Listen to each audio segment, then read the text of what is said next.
Ce que nous avons observé pourrait également être décrit comme la perte croissante du monde, la disparition de l'entre-deux. Il s'agit là de l'extension du désert, et le désert est le monde dans les conditions duquel nous nous mouvons. C'est Nietzsche qui, le premier, a reconnu le désert et c'est également lui qui, dans son diagnostic et sa description, a commis l'erreur décisive. Nietzsche pensait, comme tous ceux qui sont venus après lui, que le désert était en nous. Par ce diagnostic, il révèle qu'il était lui-même l'un des premiers habitants conscients du désert. Cette idée est à la base de la psychologie moderne.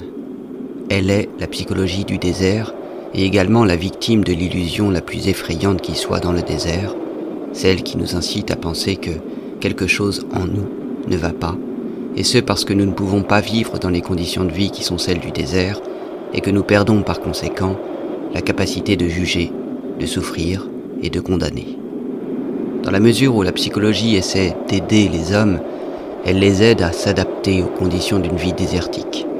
Cela nous ôte notre seule espérance, à savoir l'espérance que nous, qui ne sommes pas le produit du désert, mais qui vivons tout de même en lui, sommes en mesure de transformer le désert en un monde humain. La psychologie met les choses sans dessus-dessous, car c'est précisément parce que nous souffrons dans les conditions du désert que nous sommes encore humains, encore intacts. Le danger consiste en ce que nous devenions de véritables habitants du désert et que nous nous sentions bien chez lui.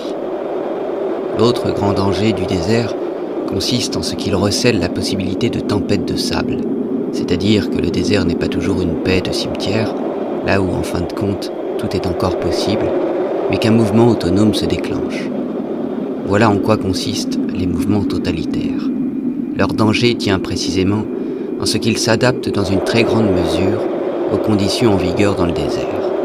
Ils ne comptent sur rien d'autre, et c'est pourquoi ils semblent être les formes politiques les plus adéquates à la vie dans le désert.